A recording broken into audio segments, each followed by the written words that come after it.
தமிழகத்தில் டெங்கு மலேரியாவை கட்டுப்படுத்த அரசு தவறிவிட்டதாக எதிர்க்கட்சித் தலைவர் எடப்பாடி பழனிசாமி தெரிவித்த குற்றச்சாட்டுக்கு சுகாதாரத்துறை அமைச்சர் மா சுப்பிரமணியன் விளக்கமளித்துள்ளார்.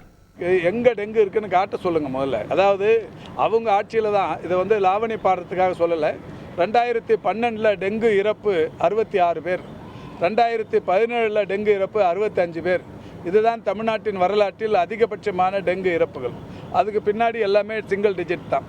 இப்போ 9 மாதம் கடந்துருச்சு, 10வது மாதம் அக்டோபர் மாதம் இது வரைக்கும் டெங்கு இறப்புகள் 6. இந்த 6ம் கூட அதிகபட்சமாக அந்த தனியார் மருத்துவமனைகளிலிருந்து மருத்துவ வசதி பெறாமல் வீடுகளிலேயே சிகிச்சை பெறுவது, நோய் எதிர்ப்பு சக்தி குறைவு, இந்த மாதிரி இருக்கிறவங்க தான். டெங்கு பாதிப்பு உடனடியாக மருத்துவமனைகளுக்கு வந்தால் 100% காப்பாற்றப்பட்டு விடுகிறார்கள். இது வரைக்கும் 6 தான் இந்த வருஷத்தில் இறப்பு.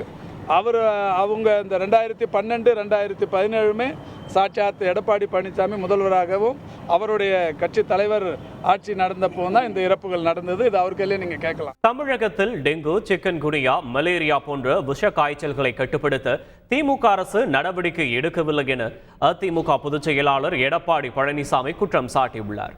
இதுகுறித்து அவர் வெளியிட்டுள்ள அறிக்கையில் அனைத்து அரசு மருத்துவமனைகளிலும் மருந்து பொருட்கள் முழுமையாக இருப்பதை உறுதிப்படுத்த வேண்டும் என்று வலியுறுத்தியுள்ளார். மேலும் வீடுகள் மற்றும் திறந்தவெளி பகுதிகளில் மழைநீர் தேங்காத வண்ணம் நடவடிக்கை எடுப்பதுடன் காய்ச்சல் முகாம்கள், கொசு மருந்து அடித்தல் போன்ற முன்னெச்சரிக்கை நடவடிக்கைகளை மேற்கொள்ள வேண்டும் என்றும் எடப்பாடி பழனிசாமி கேட்டுக் கொண்டுள்ளார். செய்திகளை உடனுக்குடன் தெரிந்து கொள்ள உடனே சப்ஸ்கிரைப் பண்ணுங்க.